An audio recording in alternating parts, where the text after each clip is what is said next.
What's up, everybody? Welcome to Kinda Funny Games Daily for Monday, January 3rd, 2022. I'm one of your hosts, Greg Miller, alongside Forbes 30 Under 30, a.k.a. the second best baby blues in San Francisco, a.k.a. the verified one, at Tim Geddes. Let Tim host, Greg. It is so good to have you back with that beautiful bundled little baby boy. My little boy. Of course, ladies and gentlemen, if you're just joining us, maybe you didn't know, I've been on paternity leave for 3 months. Jen and I had our child here, Benjamin. You see me holding him or whatever. And yeah, Tim, it's great to be back. And I think, the first thing to address at the top of the show, sorry, I don't want to wake him up. The first thing at the top of the show is a lot of people have said and been concerned that, Greg Miller becoming a father would change things.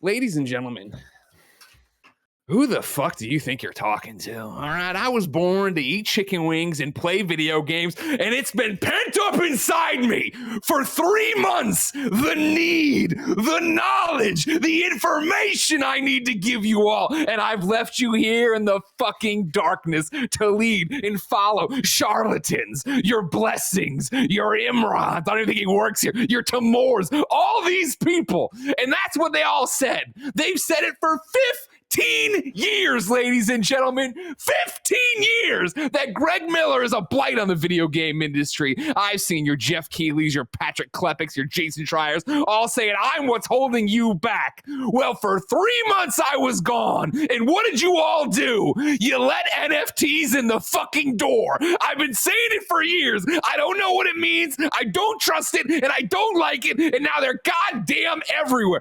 Every day on my Twitter. Oh my God, I see some other schlub saying we're going to NFT. We're going to NFT.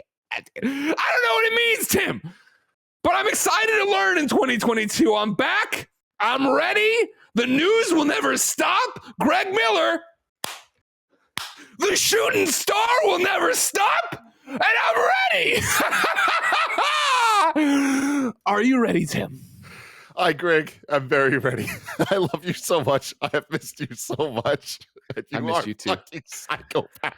In the very beginning, I'm so happy I didn't say anything because in the very beginning, I thought something looked off, but I didn't want to say that about what I expected was BJ, right? Yeah. Because over the break, one of the biggest news besides all this NFT bullshit was that TikTok at the woman on the plane with the cat.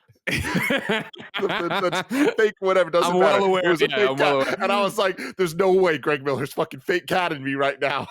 I want you to know. So if you're an audio listener, none of that made sense. I had a fake version of my son that I took one of his onesies and I just packed it full of his dirty clothes and towels, and then anyways, the first thing I did is Kevin came in to troubleshoot the thing with me, and I was like, hey, before Tim gets here, you're always the smartest person in the room. Don't ask to see the baby when I bring the baby on. The baby's not real. Don't do the baby thing.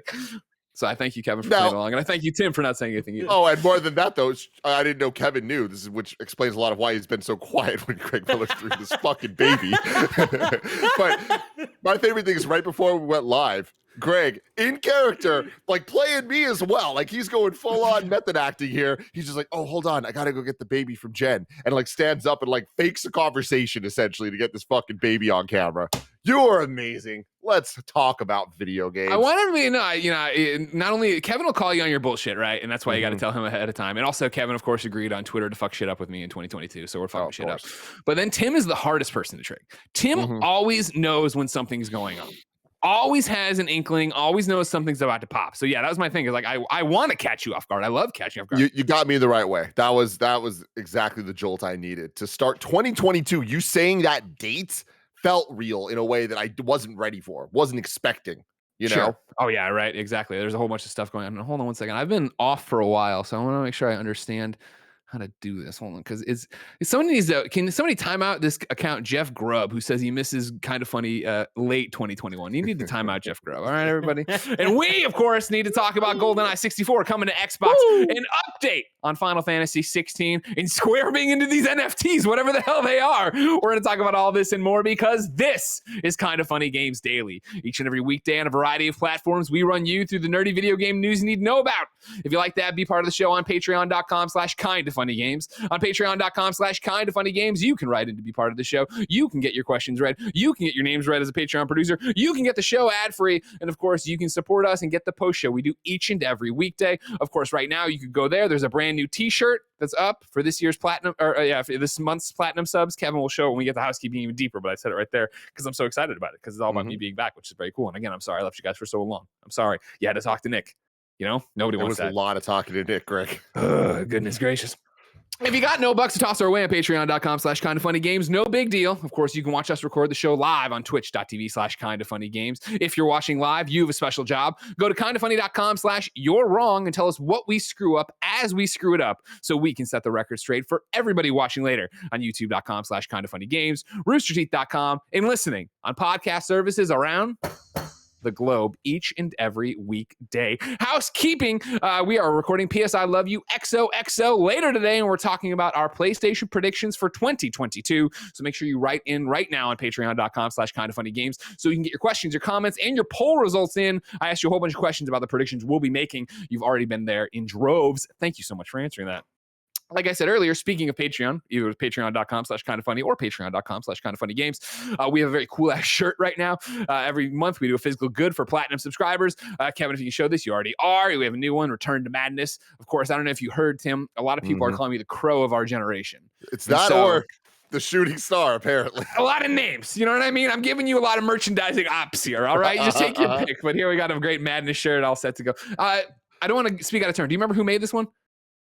I imagine it's campfire? campfire designs. Yeah, I imagine, okay. but Yeah. I don't know the origin of this. Joey, I'm sure, will tell us at some point if we're wrong.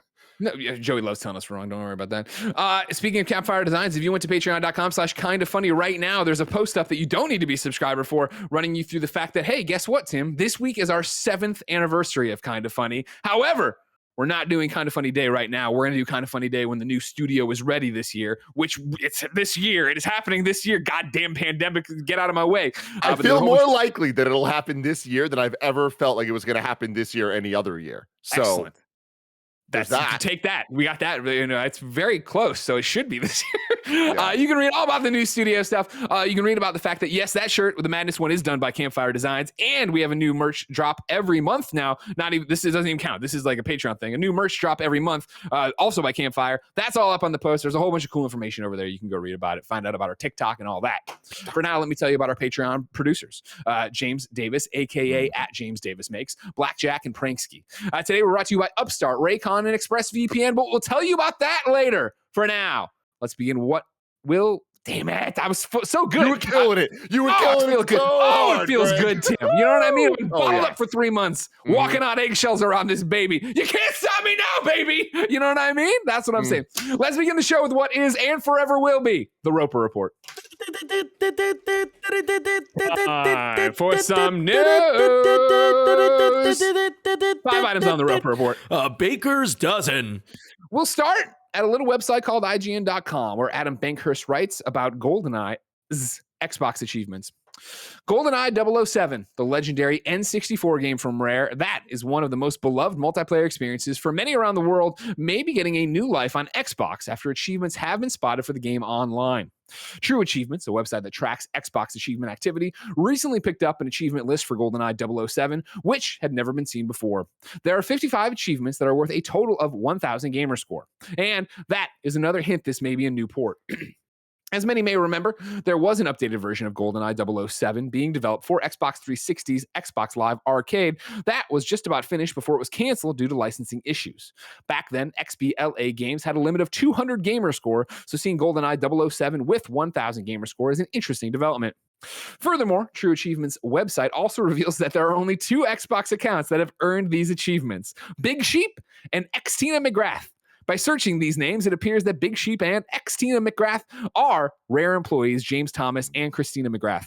Damn, exposed. Damn, you know what I mean? Like, and like, as somebody who understands, trophies so well and by extension achievements, you got to be like, if you're them, you're like, God damn it. Like, you know what I mean? Just Like be these cool, guys. These weren't supposed to post. Why are these posted already? They weren't supposed to be up yet.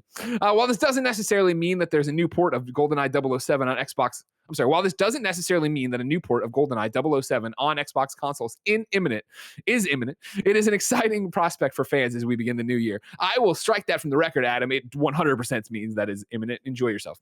In February 2021, the game's in February 2021, the game. I'm right there with you, Tim. Right? I read that. I'm like, February 2021 hasn't happened. Oh no, it's 2022 now. Right? Wow. It's 2022. Yeah. In February 2021, the game files for Rare's canceled GoldenEye 007 remaster were shared on the internet just a month before a full playthrough of the game's campaign released on YouTube. The demo showed that you could swap between old and new visuals like the Halo remasters, and that it could run at 60 frames per second and be played in 4K. Tim, motherfucking Geddes, you are what I like to call a Nintendo superfan. Oh, yes. Does this move the needle for you? This is really exciting for one of those, like, you know, it's 2022 now, and we should be able to play old video games on modern consoles. And I think that everyone has gotten better at that over the years. But due to licensing issues, we've had a lot of problems having certain games. This is definitely one of those games, right? One of the biggest examples, I would say, of James Bond's licensing is like the most complicated thing of like who actually owns it, who gets the movie rights versus the game rights versus the this, the that. It's ever changing. Family, right? Yeah, but like in terms of the rights for who owns the rights to GoldenEye 64, because there's the Broccoli family stuff, there's Rare, there's Nintendo, so that all that stuff gets complicated in terms of porting it to things like Xbox, right? Even though Xbox now owns Rare, you get what I'm saying? It's complicated, so that's why it's taken so long for this to happen.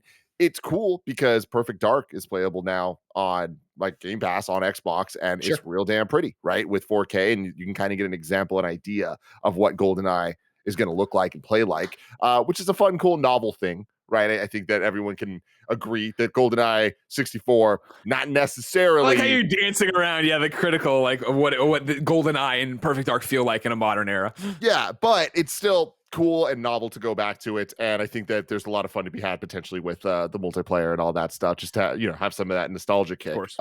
I do think it's interesting that this is happening now, like that somebody cares enough to be like, you know what, let's get this going. I wonder how much, if any, this ties into kind of ramping up interest in James Bond games with the IO game coming at some point.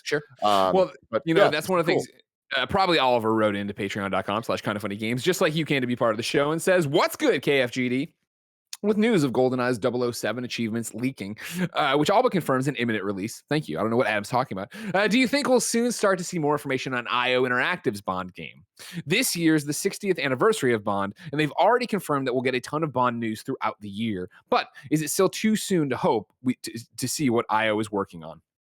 I like bringing that in because, yes, a couple other articles like at GameSpot were referencing the fact that there was a tweet put out of like 60th anniversary of Bond, expect stuff from us all year long, which I think then leads even more credence, of course, to GoldenEye 007 being real, being imminent, being one of their things out there. But I do think you get a tease of some kind from IO. I think you probably get another cinematic trailer. You probably get something like that. I don't think you're going to see like a walkthrough of a level or anything like that. Is that too much to ask for, you think, Tim? Yeah, I definitely think it is. I mean, it's interesting because I don't know what that game's going to end up being. IO have proven that they are very, very talented as a studio at making Hitman games and being able to kind of pump them out at what feels like a pretty quick clip. Yeah, a good clip. And it's like, sure, I'm now thinking back from 2015 because back like when KindaFunny started, but like getting 3 of those Hitman games and with a ton of DLC in that time, it kind of felt like Hitman was this ever-present thing that was just in the background. They tried the episodic thing, then they did the more just like standard release. So I think that they're kind of primed for making this game more than starting from scratch, right? I don't think it's just going to be Hitman with a James Bond skin, but I think it'd be silly for us to not think that the DNAs would be there, so I imagine that there is kind of like a jump start to the production of the type of game that this might be. So I don't think it'd be crazy to see more in 2022. I actually expect that we will see more this year. In terms of what you're saying about maybe a CG trailer, maybe like just kind of more of like a tonal piece. Yeah, I think that's almost a guarantee. Yeah. But I wouldn't be surprised if we get a little more than that. Like maybe even some type of understanding of gameplay. Okay. Well, we will have to wait and see. I think, I think again, for it being this big anniversary, you want to come out with all guns blazing and remind everybody of Golden every big blazing. Hey, look at this kid. He's been off 2 weeks too, but he still got it. you come out, and have, everything you have in the hopper for Bond, you want to tease at least. And so I think, you definitely get, will it be more than, I don't know, at E3 this year, there's some like IO interactive like presentation, or they're part of a presentation that is just like, the slow pans of their, nice sterile white game developed studios. And like, oh, well, James Bond at his core. And like, you see the, the framework and the T poses of them moving. Maybe that's all it is, but we can just make it. We can make it for him. It'll easily be Greg Miller just doing that's James Bond. I love it. We should do that. That seems like an easy one, right? Of just like, and Andy's doing the VO over it of like, here at IO Interactive, like, James Bond is more than just a character, right? It's a feeling. It's got to be visceral. It's someone different to everybody. It's kinetic. Some people have the Pierce Brosnan. Some people are Daniel Craig. Slow motion shaking of a martini. I'll never forget before I was in the industry, quote unquote. So even in my pre-IGN days, there was an opportunity for a what's it called? The type of the blind study thing. You go in Control group? Something like that. But like, what's it called when you experiment? When you go and do those control group type You're tests. a tester. Yeah, I don't know. I got focus to go testing. Focus testing. Thank you. That's what it was. To go focus test a video game. I'm like, well, I'm a dumb kid. That sounds really cool. Sure. So I went to go do it. There was like 15 people in this room, and they're like asking us a bunch of questions about what type of games we played, what we'd be interested in seeing more of, and blah blah blah. And as the questions started being asked, it became more and more evident that they were bringing back GoldenEye. And I was the only person in the room that was freaking the fuck out. Everyone else was not catching on. And at some point, I was like, this is GoldenEye. You're bringing back GoldenEye, and it ended up being GoldenEye Reloaded the weekend. I remember that. Back in the day, which take it or leave it, not necessarily what people were expecting, but I was so stoked that day. So here we are, a decade after that. Did you immediately write the game facts and like you're like writing all? I'm an unnamed source, and this is what I know is happening. No, it was a different era back then. Things were not as leaky. I'm not Jeff Grubb out here. All right, the fakes just the worst. You know what I mean? Jeff Grubb, like, did your were your children able to enjoy Christmas, or did you 2 weeks beforehand tell them all the presents you bought them? You know what I mean? Like, come on, just the worst. You know what I mean? He just doesn't respect Christmas. He doesn't respect love America. you, Greg. It's been pent up, ladies and gentlemen. I tried telling Benjamin the jokes. I'm over here. Oh yeah, get Benjamin. Do you understand? It's the Vita's anniversary this year of North America. He didn't care. You know what I mean? He didn't care. Number 2 on the Roper Report, ladies and gentlemen. Final Fantasy XVI put out an update while we're on our break. It's from producer Naoki Yoshida, who writes, "Greetings, everyone. When we last spoke, I promised I would have more information on Final Fantasy XVI sometime later in 2021. However, I regret to inform you that I will be unable to keep that promise, as complications stemming from the ongoing COVID-19 pandemic have delayed the game's development by almost half a year. As the latest addition to the Final Fantasy series being developed for PlayStation 5, Final Fantasy XVI has amassed a sizable team and composed of talented creators from around the world. However, in an effort to offset the effects of COVID-19, we have to decentralize that workforce by permitting staff to tackle their assignments from home. This has unfortunately hampered communication from the Tokyo office, which in turn has led to delays in, or in extreme cases, cancelizations of asset deliveries from our outsourced partners. That said, we have spent much of 2021 addressing this issue and hope to see its impact to a minimum by the new year, allowing us to better focus on the tasks at hand, increasing graphic resource quality, refining combat mechanics, fleshing out individual battles, putting the finishing touches on cutscenes, and conducting overall graphical optimization. Our primary goal now is to be as hands-on with the game as possible in order to see it fully polished. So that leaves us with the question, when can we expect the new round of information? Well, I'm happy to announce the current plan is to conduct our next big reveal in spring of 2022 as we seek to build excitement leading up to the game's eventual release. I deeply apologize to all of those who have been looking forward to learning more about Final Fantasy XVI and thank you for your continued patience while we focus our combined efforts on development. Final Fantasy XVI producer Naoki Yoshida. Tim, you're a big Final Fantasy fan. Did you expect this? Do you think we see it this year? What's going to happen? Are we going to hit the spring stuff? So I did not expect this message. I did not expect them to kind of like be this transparent and talk about Final Fantasy 16 in such a not hype way. Like, I feel like Final Fantasy, the core titles, like, they really care about them. They want to treat them right. And I think that this is an example of treating it right in the era that we're in and where this game is at. And especially with Square, they've been making some you know what? It's hard to talk about it with knowing the next story. I was about to say they've been making some pretty good decisions. They have been the last couple years. What are they going in for the future? We'll have to fucking see. But I with some of their releases, like Final Fantasy VII Remake came out and was awesome. Like, I think that alone is kind of like a testament to, hey, like they still got it. Final Fantasy 14 is debatably the best Final Fantasy experience there's ever been, and it continues to keep delivering on that. This game kind of being from a lot of the team members of that game, I think that there's a lot of eyes on this being a PlayStation 5 and next gen Final Fantasy, the first core numbered single player Final Fantasy in a very long time. It's very exciting. I can't wait to get my hands on it. When we first saw it at the PlayStation showcase, I was very, very into it. It looked like a great Final Fantasy game. So I'm excited for that. In 2022, I don't think it releases. Okay. A big reveal in the spring of 2022.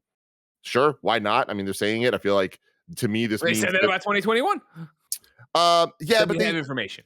Yeah, I think that's the difference there, is that like, oh, stay tuned for more. But then this is more of like there's a plan, there's a reveal, there's like some type of thing that they're trying to show, whether it's a trailer or a gameplay sequence or something. And they're probably gonna do it at a PlayStation State of Play, I would imagine. Sure, and that makes sense. We haven't got one of those in a while, so I think, or at least like a new one with like updates on big games, right? Sure. And as we kind of kick into 2022 and start getting the ball rolling on everything, I wouldn't be surprised. I expect that probably they're saying spring, a February, March State of Play. That'd be nice. You think the interesting one you start getting into right there is you have Horizon, obviously, too. Forbidden West coming out in February. So I wonder if we get a State of Play before then, is it just about Horizon? Do we get a State of Play that does the normal thing where they put a trailer in for Horizon, right? Just to remind you it's coming out next week or whatever, and then you anchor it with this kind of stuff. If you had like another look at Killing Chaos. Yeah, I mean, no, I hate you. Chaos. It'd be cool to see that. I mean, some of the bigger stingers we've had in State of Plays have been Final Fantasy VII Remake, Resident Evil 3 Remake, and so Final Fantasy 16, I think, fits that bill in terms of like prestige third-party partner title for PlayStation. So yeah, I can see that. And in terms of the game being released this year, I do think that there is a chance. Like I was always surprised of how far along the game looked, even in that initial trailer. And sure, a lot of it's just CG stuff, but there was a lot more CG shit done than I expected from Final Fantasy 16 at that point. So I just think that they've kind of changed some workflow pipeline stuff. And I think that this is an example of them being like, hey, we're not perfect, and so we got to kind of pump the brakes a little bit, because I do think that people aren't surprised that they didn't hear about Final Fantasy 16 in 2021 just because we're used to Square. But I think that this is a side of Square wanting to change and wanting to be different. Well, speaking of Square wanting to change and wanting to be different, number 3 on the WaPo report, let's talk NFTs from Square Enix. Yosuke Matsuda, President and Representative Director of Square Enix, put out his New Year letter, and in it he went into some of the things that Square's going to do in the future, and everybody's fucking pissed off about it now. So we joined the letter in progress, and I'll jump a little bit around. It's a lot, but stick with me. Another term that gained quick currency in 2021 was NFT, or non-fungible token. The advent of NFTs using blockchain technology significantly increased the liquidity of digital goods, enabling the trading of a variety of such goods at high prices and sparking conversations the world over. I see 2021 not only as Metaverse Year 1, but also as NFTs Year 1, given that it was a year in which NFTs were met with a great deal of enthusiasm by a rapidly expanding user base.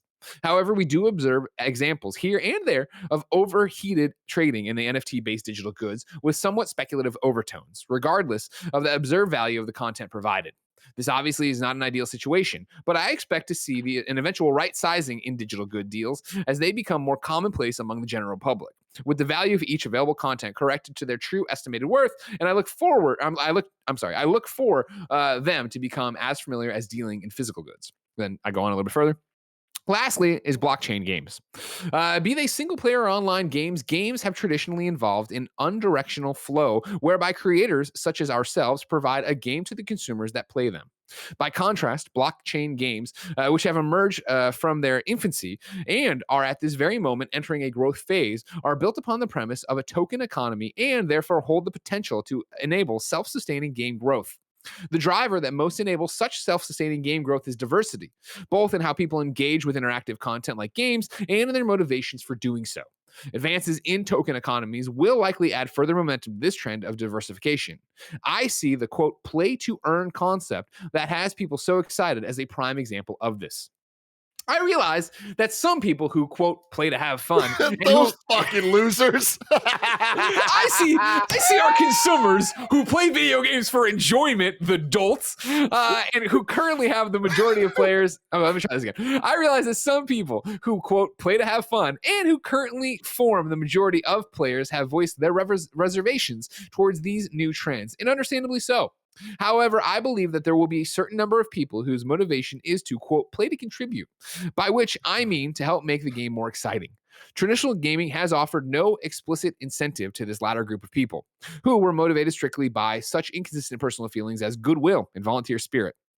The fact is not unrelated to the limitations of existing UGC, user-generated content. UGC has been brought into being solely because of individuals' desire for self-expression and not because of these explicit incentives existed to reward them for the creative efforts. I see this as one reason that there haven't been as many major game-changing content that were user-generated as one would expect. Final thing, and then we're going to talk about it. However, with the advances in token economies, users will be provided with explicit incentives, thereby resulting not only in greater consistency in their motivation, but also creating a tangible upside to their creative efforts. I believe that this will lead to more people devoting themselves to such efforts and to greater possibilities of games growing in exciting ways. From having fun to earning to contributing, a wide variety of motivations will inspire people to engage with games and connect them with one another. It is blockchain-based tokens that will enable this. By designing viable token economies into our games, we will enable self-sustaining game growth. It is precisely this sort of ecosystem that lies at the heart of what I refer to as decentralized gaming, and I hope that this becomes a major trend in gaming going forward. If we refer to the one-way relationship where game players and game providers are linked by games that are finished product as centralized gaming, to contrast it with the decentralized gaming, then incorporating decentralized games into our portfolio in addition to centralized games will be a major strategic theme for us starting in 2022. The basic and elemental technologies to enable blockchain games already exist, and there has been an increase in societal literacy and acceptance of crypto assets in the last few years. We will keep a close eye on societal shifts in this space while listening to the many groups of users that populate it and ramp up our efforts to develop a business accordingly, with an eye to potentially issuing our own tokens in the future. Tim, thank you for letting me go through all the jargon, all the whatnot to get there. You, of course, are a huge Square fan. What is your read on this letter? I mean, I think it has less to do with Square and more to do with just the state of the world and definitely the state of making money with digital products in any way, shape, or form. I think buzzwords aren't inherently bad, but Sure. when you start hearing a lot of them grouped together, I feel like the more buzzwords together, the more you should start to question what's really going on here, you know? Yes. And with That's everything why that I read Greg it. That's just why I read, read it. it's like it starts to get silly. How much this feels like a scheme. Like this entire thing starts to sound like a scheme. And like most schemes, that starts with something that isn't inherently bad and it could be really good. But then it's the people that take advantage of it. And those are the people that kind of multiply rapidly and stand Sure. by the thing. And we've seen this like in other pyramid schemes, quite frankly, in the past. Even in things that aren't so pyramid schemey on the nose, but things like microtransactions in games. Yep. Like Yep. these decisions are made to make money and try to make as much money as possible from products being made, which makes sense. Again, it starts from somewhere that like is not inherently bad. But then it's just easy to kind of fall down that rabbit hole of like, well, if we did this, we can do this, and we can do this, we can do this. The next thing you know, you're 15 steps down, and the entire part the entire goal of making the product is making money instead of making a product and making money from that product, right? Yep. Yep. And for them to so straight up do exactly what you just said of like be like, hey, there's people that play for fun, but we're doing. I realize that some people who quote play to have fun, it's like, oh god. Yeah, and it's like it's complicated because to me, I don't think it's inherently a bad thing that people might want their hobby of video games to also make them money, and that is something that they're into. Sure. I do think it's very problematic and a huge issue that is, we're already, I think, too far gone from it already in year one of the metaverse, which, good Lord, I hate all that. Sounds like it's the worst comic that I don't want any part of. But it's like, we are already at this point where there has to be the fun. There has to be like the focus being making video games for people to play and enjoy. Not every single thing needs to be monetizable and need to be a side hustle, you know? Yeah. And I think that like this is like the hustle culture that again started as a good thing and I think kind of just got taken too far over the last 20 years. This is that on a much wider scale where corporations and companies are now kind of not only telling us that we should do it, but telling us it's kind of expected of us and that this is what we want. And I think that's the scariest part of it. Yeah, you nail it. Again, I apologize for reading such a businessy speak thing, but I like it because, I think it's inherent to what we're talking about of the disconnect between a gamer and a business person, and then what NFTs and blockchain technology actually are and what they're doing and what, blah, blah, blah, and why you would, I don't want to say weaponize them, but activate them, I guess, why you'd want to put them into your game, right? And I'm with you, Tim, again, inherently, just by their very purpose, they're not bad. There will be a video game. There will be video games that use NFTs and blockchain technology for cool shit, and that we go, oh, that's normal. But right now, it feels like exactly what you're talking about of chasing buzzwords and chasing money. And clearly, there's money in these hills, or at least in the speculative market, there is, right? Because you've seen it before on other things. Then you see Ubisoft put out their NFT game, and the market get flooded, and nothing worked the way they thought it was going to. It seems like if you just chase the trend, it's not going to work. It seems like if you activate it for something that could be cool, like you're saying, right? Of okay, cool.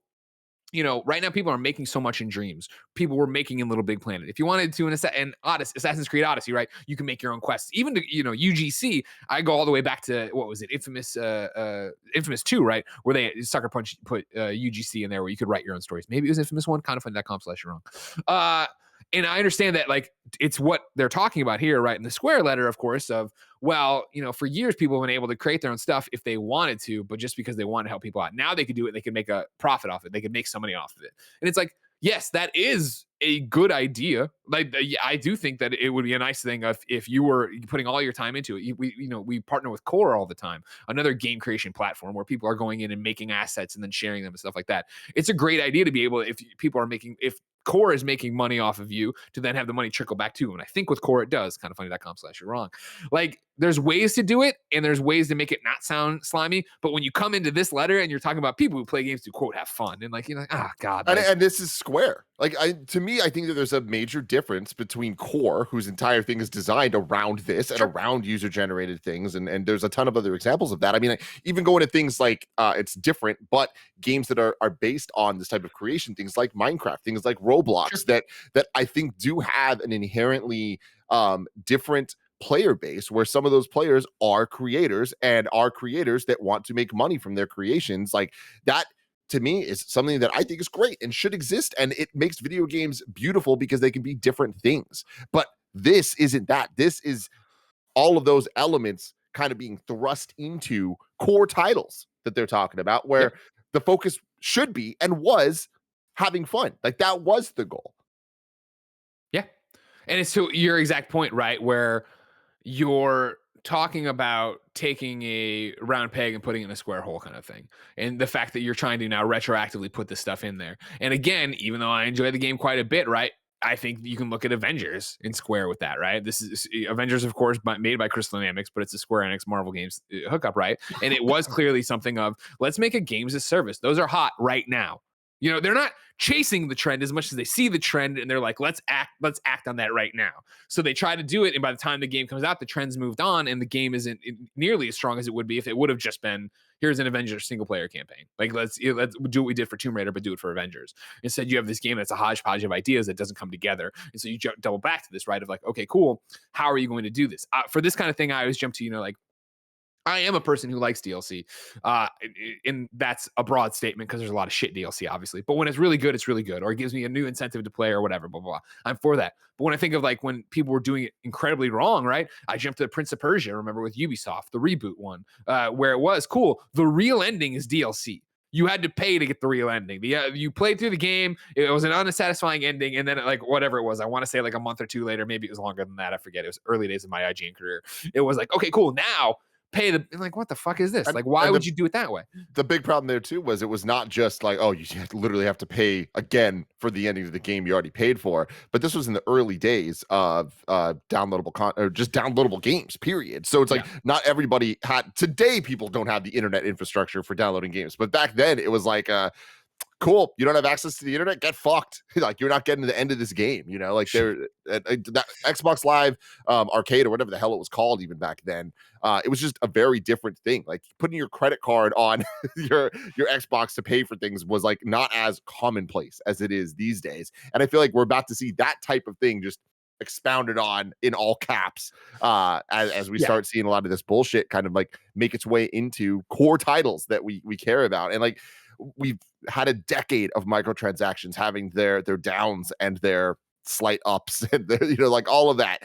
And looking at, like, I really want to point to obviously like Star Wars Battlefront 2 being probably the biggest example of everyone revolting, being like, no, fuck this. And that caused a shift, that caused a change in EA and in the types of games that they're making. Having said that, you look at the sports side of things, especially on the EA side with FIFA and all that, and all of that stuff that's been going on forever, like that. And in the last couple of years, it's not going away. It is being doubled down, tripled down, and that's a different type of audience that's playing those games. And yeah, there's a lot of problems there as well, right? But I think that at least there's an understanding, and everyone involved is like, we know what we're getting into here. And that doesn't make it good, but at least there's an understanding. This kind of seems like trying to really put a square into a circle. Square. No pun intended. You did it again. No, you did it again. Take it. You take it. All right. Mm-hmm. Ladies and gentlemen, did you like that pun? Because you did that and you did the golden guns earlier. If you like that, you should go to patreon.com/kindafunnygames, where of course you can toss us a few bucks. You can get the show with no ads. You can get the show with your name right in the front. You can write in to be part of the show like so many people have. But of course, I'm telling you this right now because you're not listening on patreon.com/kindafunnygames. So let's hear a word from our sponsors.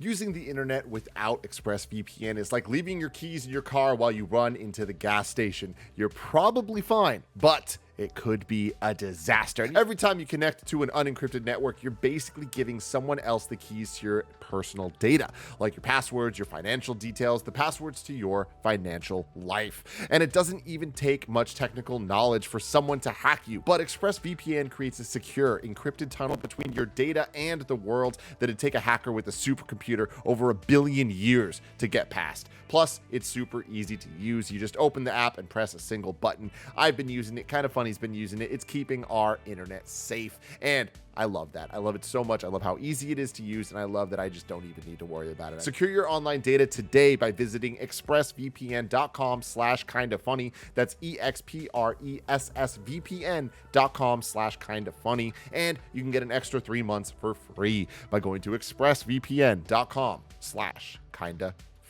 What would it feel like if we were finally free of high interest loans or credit card debt? Well, Upstart can help you make that final payment so you can get ahead. Upstart is the fast and easy way to pay off your debt with a personal loan all online.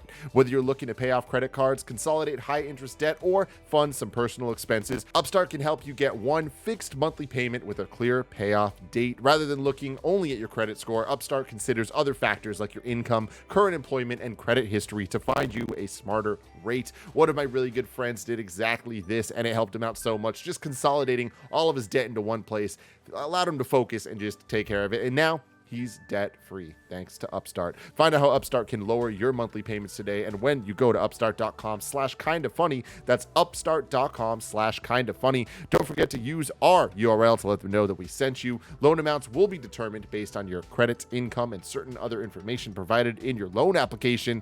Upstart.com/kindafunny. There's so much going on right now, whether it's stuff you're excited about, like traveling, or stuff you'd rather avoid, like traffic. You can't always control the vibes out there, but you can control the vibes in your own head when you've got a pair of Raycon wireless earbuds in your ears.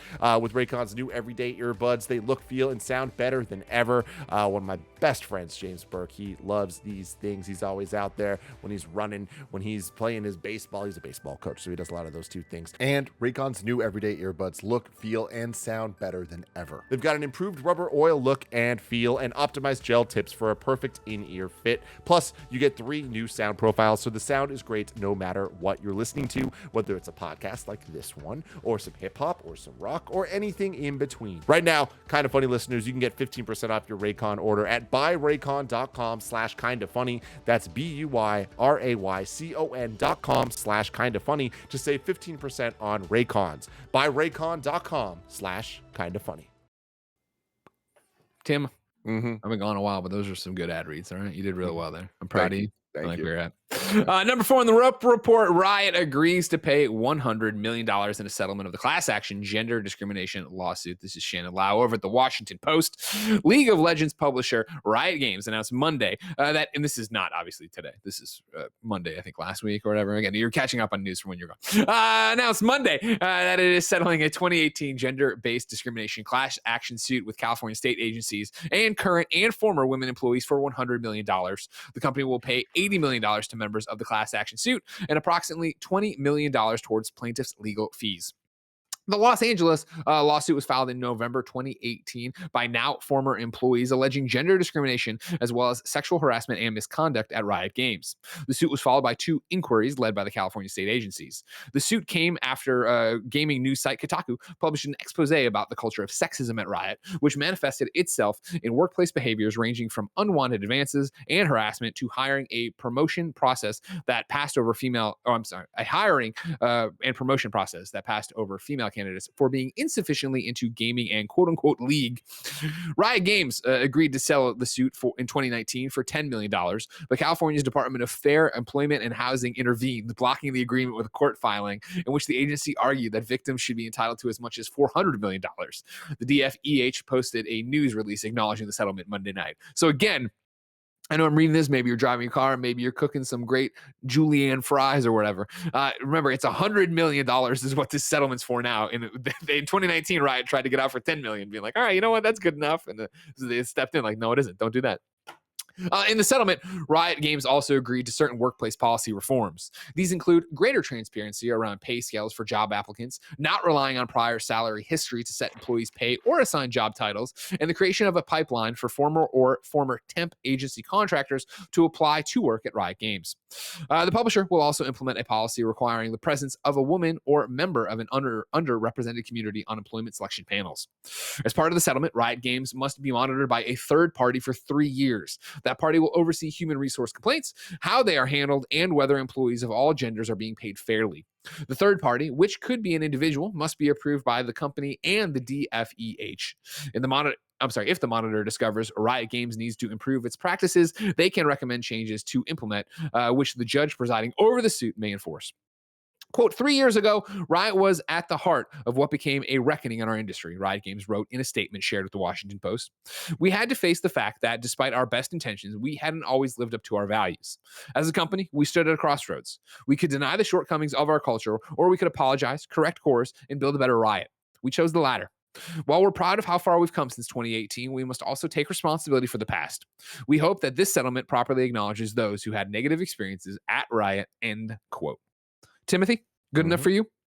I mean, this is a perfect example. I feel like I am the biggest broken record, and I think I'm going to continue to be the biggest broken record as this continues to happen over the next couple of years. I feel like it's not about celebrating the steps, but I do think that it is important to discuss when these things happen and kind of look at it as this is better than what it was yesterday. Right. Sure. And so, like, let's keep moving forward. Sure, it's never enough. Sure, like, it should be better this way, that way, in every single way. And that's all true. But I do think that this is good. This shows that improvement is happening. This shows that there is an awareness, that there is a desire to change. And what's the reasonings for that? Is it at the end of the day financial? Probably. But we are moving in the right direction. Riot are huge, bigger than they've ever been now. And they're going to continue to just grow. So it's important that the big companies are at least aware and admitting we fucked up and it's wrong and it has to change. We then need to see that change, and it can't just be talk. But I do think that the talk is a step, and it's a step that is required because it is what is going to signal the shift in the industry from indie all the way up to AAA. Everyone has to be on the same page. And I think that if the way that that's going to begin to happen is kind of like a peer pressure type situation of everyone being like, yo, we're all holding each other accountable, that's a good thing. Of course. Yeah. And I think you nail it, right? Of like, yeah, it's not, celebrating any of this stuff, but you want to see obviously the people who are making games taken care of. And obviously, I think, in 2018, when the stuff happened with Riot and the Kotaku article, that was a big moment for the industry in terms of moving the biggest case of moving this forward and changing it. And I do think that, I don't work at Riot, and I have friends who work at Riot, but I've never talked to them about any of this stuff. It seems like, and it seems accepted, and I've seen the follow-ups from Kotaku about it, that Riot, since this came out, has made those steps. And sure, there's this here, and I'm glad to see they're not fighting or saying something shitty about the settlement. They're like, all right, cool, we hope this starts going forward. But they have been transparent with what they've been doing. They put out timetables and put together committees and things like that they've talked on and doubled down on and updated people on, the industry on. So again, is it that much better? I don't know. I don't have boots on the ground on that situation, but it does seem like it's a stark difference from something like Quantic Dream, where Quantic Dream gets in the news, right? And it's them suing the paper for libel, and then on the stand asking if they can lie, and still being kind of shitty about everything, not even being shitty about everything. Whereas this one, it did seem like, and maybe it's all talk, but it did seem like Riot taking responsibility and making changes to try to fundamentally change what their DNA is. Yep. That's what it's what we want, right? If when these stories come up. Yeah. Number 5 and final on the Roper Report, Samsung TV's gaming hub is coming your way. This is Sean Hollister over at The Verge. Samsung is revealing a new lineup of smart TVs at CES 2022 today, including features as exotic. I almost thought it said erotic, and I was like, whoa. Whoa. As radio wave powered remote controls that support NFTs. And they also happen to be the first Samsung sets in a while to let you play AAA video games from the cloud instead of just your Xbox, PC, or PlayStation. After a vague tease in October, Samsung is now confirming that select 2022 models will explicitly offer access to NVIDIA's GeForce Now, Google Stadia, and the Utomic, I never heard of that one, cloud gaming service as part of Samsung Gaming Hub, a user interface with which Samsung's intending to expand to additional services as well. The Samsung Gaming Hub isn't just for cloud gaming either. This is where I think it's very interesting. Intriguingly, the company says that your HDMI connected video game consoles will be part of it as well, complete with pass-through controller inputs. That means you might be able to play cloud games and console games with the same controller instead of having to maintain separate controllers or pair back and forth, with both PlayStation and Xbox controllers supported at launch. It's also promising AI gaming technology that will create curated game recommendations on your TV's home screen, which ... Okay, sure. It's interesting to me. This is still the reporter, Sean Hollister. It's interesting to me that Xbox's xCloud. Let me try this again. Microsoft's Xbox Cloud Gaming, aka xCloud, isn't part of the launch. Microsoft and Samsung prominently partnered on cloud gaming in February 2020, and we got xCloud on a smart fridge and some Samsung Android phones. But the Xbox app for smart TVs that Phil Spencer told us about in November 2020 hasn't materialized yet. It only got a brief mention last June ahead of, instead of during, the E3 2021 Video Game Expo. Samsung smart TVs have offered a Steam Link app for a while, but Lucero tells Verge it won't be part of its gaming hub. Tim, you're Mr. TVs, you know what I mean? And I know you swear, live and die by LGs, you know what I mean? You got me on the LG train. We're all about LGs in this company. Does this do anything for you? Do you care about this? Yeah. Okay.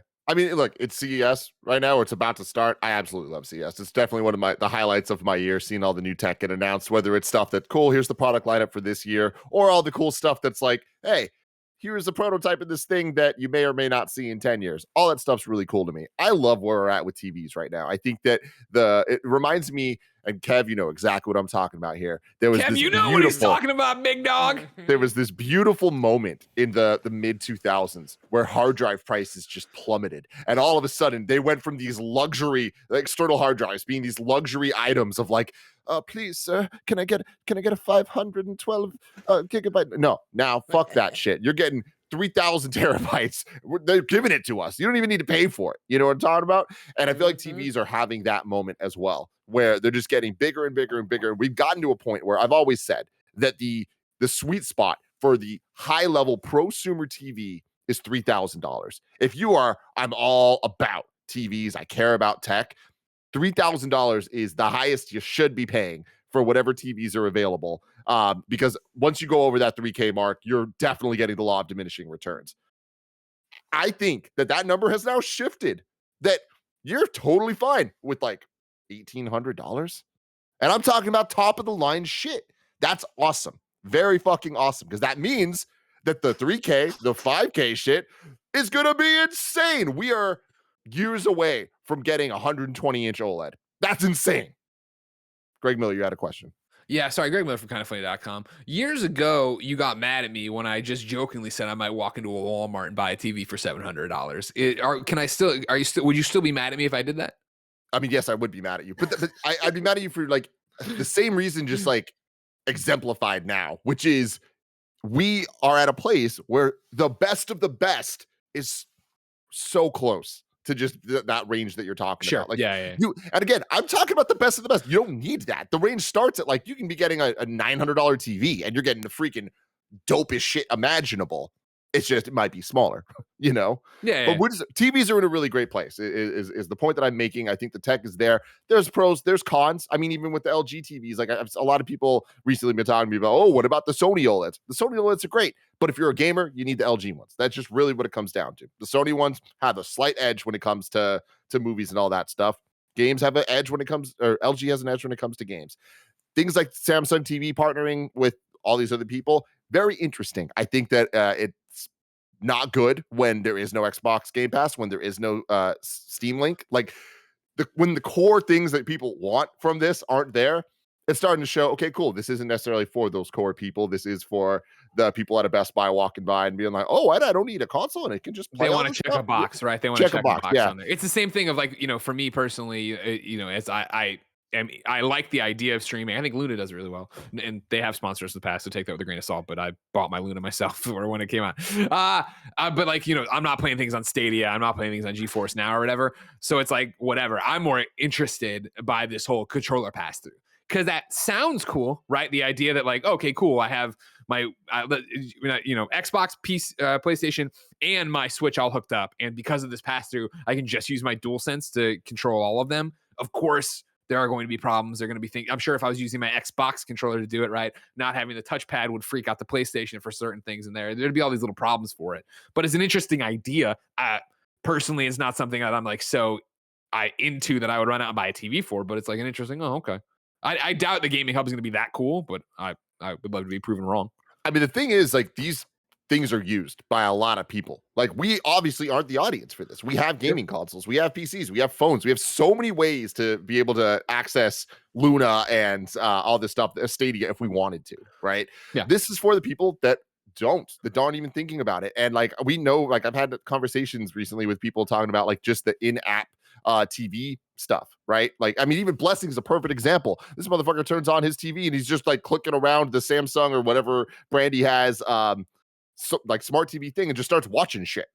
Like there are a ton of people that do that. Like that's just that there's a reason that they're investing in all this stuff. And I think that seeing an investment in the gaming side of things is only good for games, right? So it's like, I think that this is a step towards hopefully the things that are more geared towards the gaming stuff, like the LG OLEDs I was talking about, having the stuff we're actually looking for. I wish it was now, but at the same time, I don't really need it. So fair enough. Tim, I'm excited to see what you do need from your next TV, but that's so far away. If I want to say something more important, say more simple, yeah, where would to go to see it? Oh my God, Greg. I don't know about that one. The official list of upcoming software across each and every platform as listed by the KindaFunny Games Daily show host each and every weekday. Yeah. Give me some credit here, all right? Like, even in fucking Aliens, like Ripley came out of the cryogenic freezer and had a little bit of time before she had to fight an alien. I came out of the fucking thing. I got 3 shows. I'm just fucking going. I got the giant fucking cardboard thing of coffee. Choo choo. You know what I'm saying? Come on now. Let's go. Your cardboard coffee, like, it's just so lame. Like, I just love it. I love. There's something about drinking out of cardboard that I just don't like. Okay. Well, I mean, it's not cardboard. There's like a bladder in it. There's a plastic bladder. You know, like I'm a child of the 90s. Wait, hold on. Greg. That makes it worse, right? He's drinking out of this giant plastic bladder. Listen, I knew that I didn't want to be making cardboard. French press coffee all day long. I knew I didn't have enough time for that. I knew I need the juice to keep me going. All right, I'm juicing over here. And so, not to mention, this reminds me always of being on a set It reminds me of being in a conference room, having to get pitched or pitching something or whatever. That's my thing. It's like Game seeing events. that, it reminds me of the things I like least about production in conferences. You're You know? Yeah. Oh, hey, here's some like lukewarm coffee that's just been fucking sitting here in this goddamn cardboard. First off, you know pot. that I don't like my coffee. I don't like my coffee too hot. So I love a good room temperature coffee. You know what I mean? Yeah. Jen thinks it's the grossest thing. I love it. You pour a cup, you come back 5 hours later, you drinks it, and you play some games. You have fun. You over drinks there, it. Get out there and drinks it, everybody. Out today, Freddy Fish 3, The Case of the Stolen Conch Shell is on Switch. Biker Garage Mechanic Simulator is on Switch. Crumble is on Switch. And Putt Putt Travels Through Time. Putt travels through time. As you know, Greg? we've partnered. Yeah. Is Putt Putt Travels Through Time a golf game where it's like mini golf where there's like time elements, or is it a 2D platformer? It's a 2D platformer.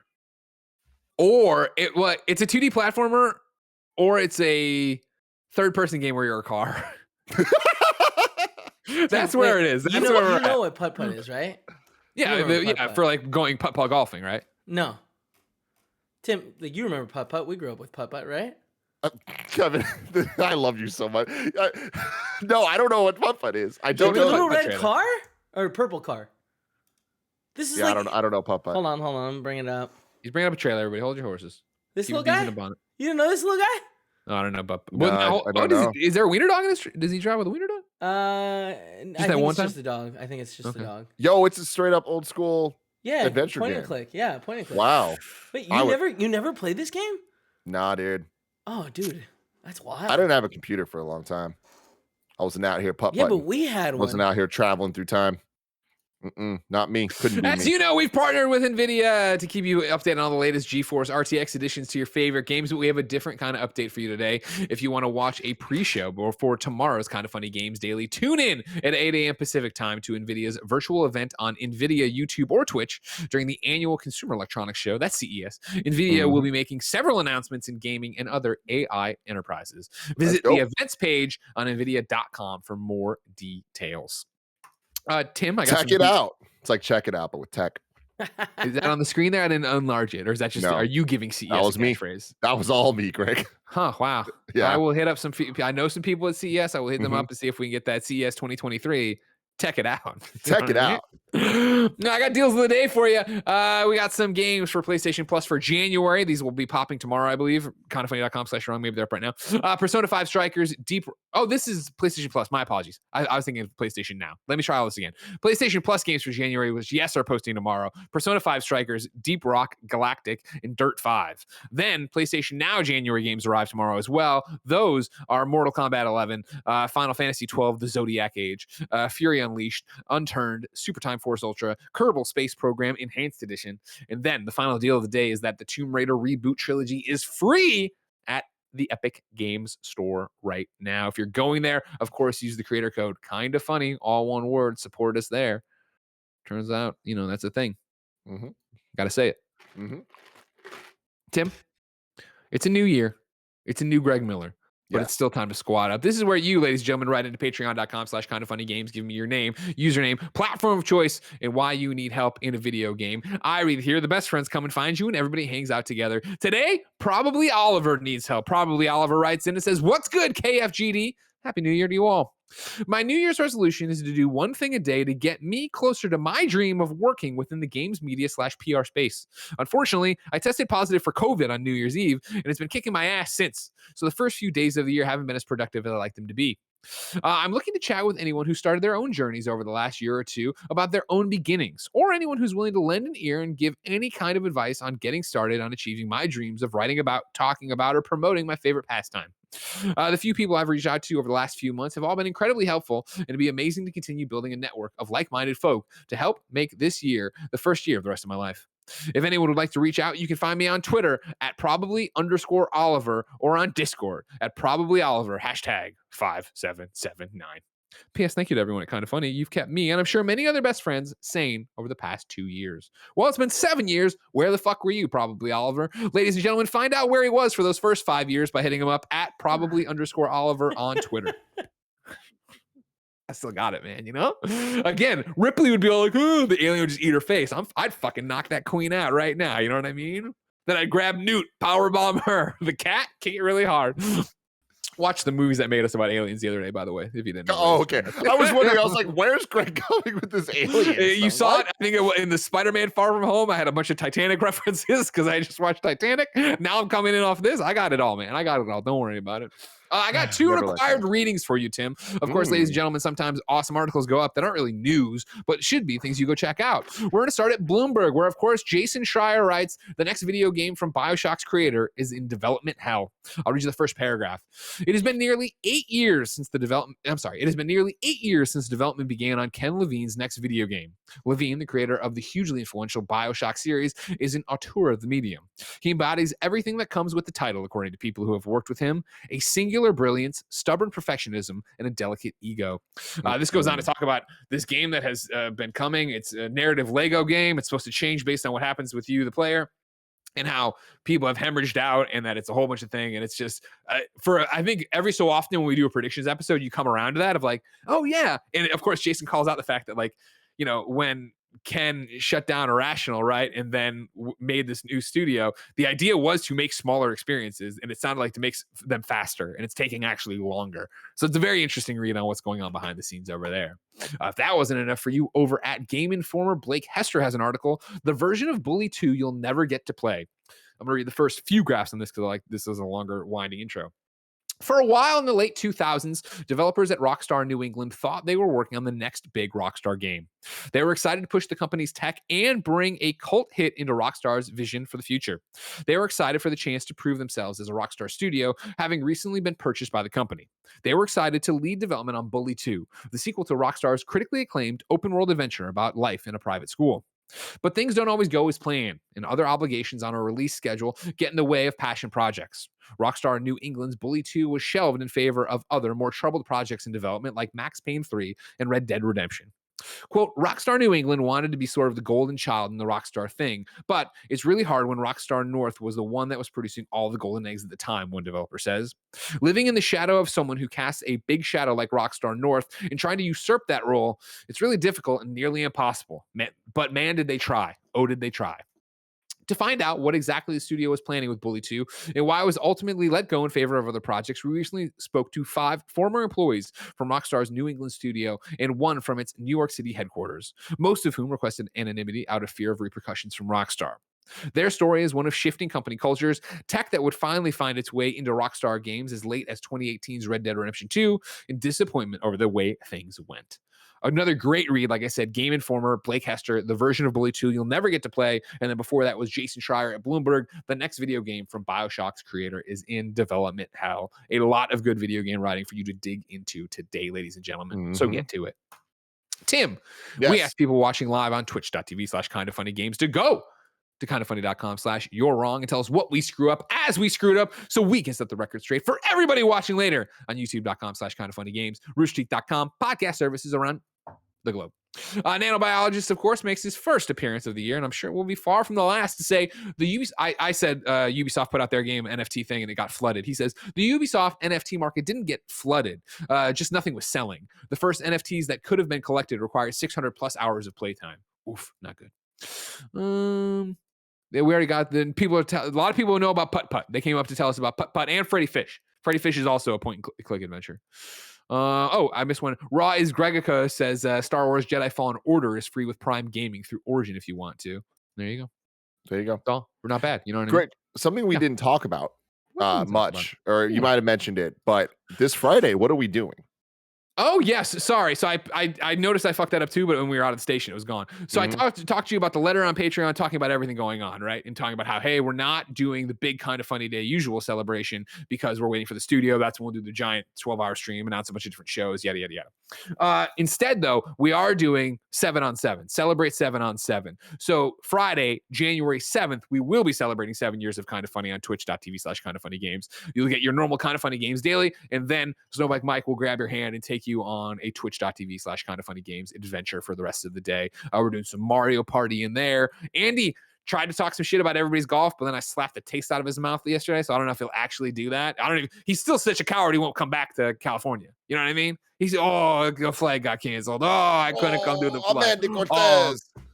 Oh, but yeah, we will be streaming 7-on-7. So get over there, celebrate the 7th on the 7th. Again, don't pop your champagnes yet. Save them for when we get the new studio up and running, when we go really, really big. But come hang out with us. Have a good time.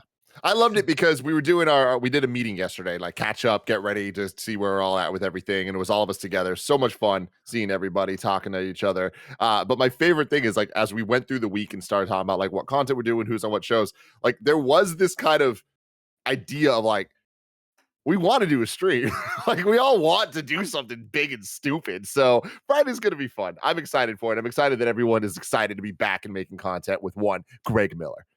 That's right, ladies and gentlemen. I'll be making a lot of content this week. Like I said, PS I Love You, XOXO after this, and in review after that. But more importantly, for Kinda Funny Games Daily, Tuesday, you're going to have me and Gary hosting the show. Wednesday, Blessing and Andy. Thursday, myself and Tim. And then Friday, myself and Blessing. If you are watching live on twitch.tv/KindaFunnyGames right now, guess what? Up next, you're getting the Kinda Funny Morning Show with Mike, Nick, and Andy. That's right. It's all happening there. If you missed it and want to catch it later, you can check out our newest YouTube channel, youtube.com/KindaFunnyPlays. Tim and I aren't done making shows, though. We're going to patreon.com/KindaFunnyGames to record the exclusive post-show that you can only get over there, where you can also get that cool Greg shirt, where you can go get a whole bunch of cool stuff, where you can just have a great time and celebrate 7-on-7 and all that jazz. And then later today, patreon.com/KindaFunny, MCU and review returns with Hawkeye.